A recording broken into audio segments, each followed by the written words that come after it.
I was a big fan of Jim Cummings' Thunder Road. It was released in 2018 and was just a wonderfully endearing movie. If you haven't seen it, you should check it out. And I was instantly curious about his next movie, The Wolf of Snow Hollow, because it's a horror movie. And to go from an indie drama into a horror movie seems like such a wild jump. Usually a lot of filmmakers cut their teeth in horror and move away from it.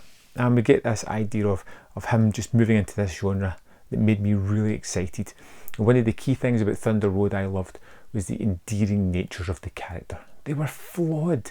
They did things that were just a little bit wrong for the characters. They had their breakdowns, but at the heart of it, they were good, honest people, and they felt like fully fledged characters. And if he could have brought some of that over to a genre picture, it would have been magic. And this movie is magic. I loved it instantaneously. The basic story is all about John. He is a police officer. His father is the sheriff, played by Robert Forster, which is a great turn from this character. And they live in a small kind of town, snowy country. It gives these wonderful idyllic backdrops, and someone is murdering women. Not just murdering them, tearing them apart. And all that's left at the scene is some hair and some big paw prints. And we have these characters thrown into this mystery. And it's a police procedural, and it has these horror genre elements, but it has these wonderful characters that are fully fledged and delivered on screen. We are given John, who has so much stress going on in his life. He's got his father, who as a sheriff is extremely ill and hiding it from everyone else. He has that pressure on him. He has a wife who is constantly giving him pressure about being a father. Their relationship has broken down, so they have that animosity. He has the whole town looking at him to see if he can solve this murder and stop these townsfolk from being murdered, and everyone is just constantly berating him. And it's a man under all this stress and just starting to break. And it's so wonderfully put. It's got this rich black comedy, situational comedy as well, with this character who is damaged, deeply damaged, and struggling to cope with the world stresses upon him.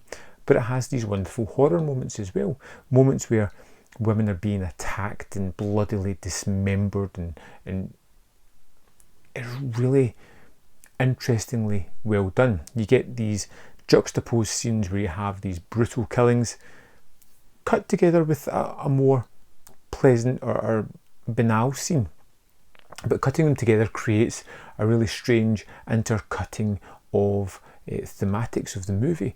And I like the fact that we have a genre movie, we have a horror movie that sticks to those kind of tropes, although it's not overtly horror. It has horror aspects, but it really has these deep cut characters with rich thematics, dealing with addiction, dealing with stress, dealing with the inability to control everything, and anger issues. And it's just so absolutely perfect a movie.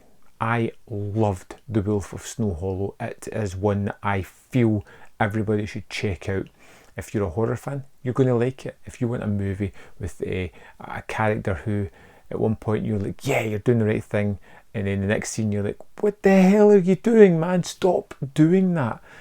It's one of those great characters. Now, Jim Cummings plays the lead role here of John, and I just think he is wonderful. He is the writer, the director, the star, and I think to balance all these things and create a wonderful tale is absolutely marvellous, and I think he does it perfectly well. And he's very suited to his own material. He has this morose way of delivering lines that's both downbeat, but you can feel the emotion behind it. It's a character who can't relate emotionally to a lot of the scenes, and when he does try, he does the wrong thing, and he does have those anger issues that are hilarious.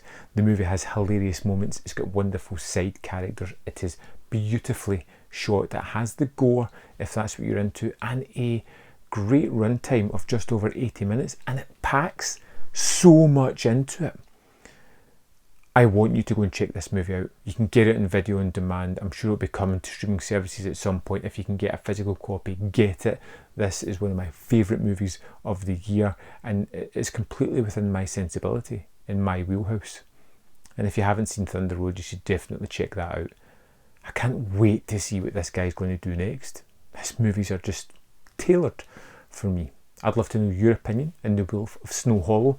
Let me know in the comment box below, and I will see you next time on Man v Film.